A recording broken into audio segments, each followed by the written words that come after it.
Good morning বন্ধুরা, সবাই কেমন আছো? আশা করি সবাই ভালো আছো। আমি সকাল সকাল একটা মশলা খিচুড়ির রেসিপি নিয়ে হাজির হয়ে গেলাম তোমাদের সাথে। তার জন্য আমি নিয়েছি বেগুন, আলু, টমেটো, পেঁয়াজ আর নিয়েছি চাল আর মুগ ডাল।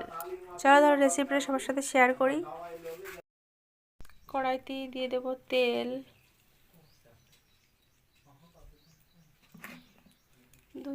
দু তিনটা শুকনো লঙ্কা দিয়ে দেবো,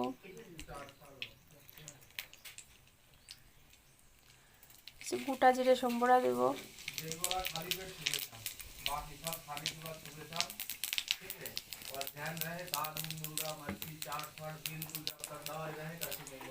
দিয়ে দেবো কিছুটা রসুন। আসলে মশলা খিচুড়ি বানাবো, এর জন্য রসুন, পেঁয়াজ, আদা ইউজ করবো যাতে টেস্টটা বেড়ে যাবে। আবার এবার যে কেটে রেখেছিলাম যে সবজিগুলো দিয়ে ভালো করে কষিয়ে নেব।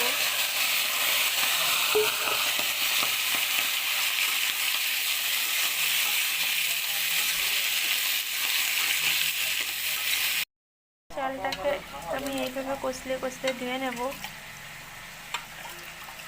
পুরো এরকম সাদা করে।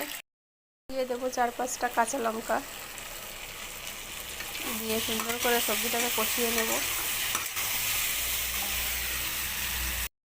দিয়ে রাখা চালটা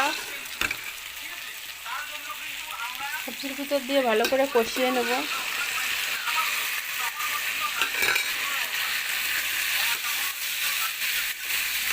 পুরো চালটা দিয়ে দেবো, সামান্য একটু চিনি, লঙ্কার গুঁড়ো, ধনের গুঁড়ো, জিরের গুঁড়ো। এবার ভালো করে কষিয়ে নেব। চাল সবজিটা দিয়ে সুন্দর করে কষাতে হবে, যতটা কষাবে ততটাই টেস্টটা বেড়ে যাবে। খিচুড়িটা এত দারুণ না খেতে,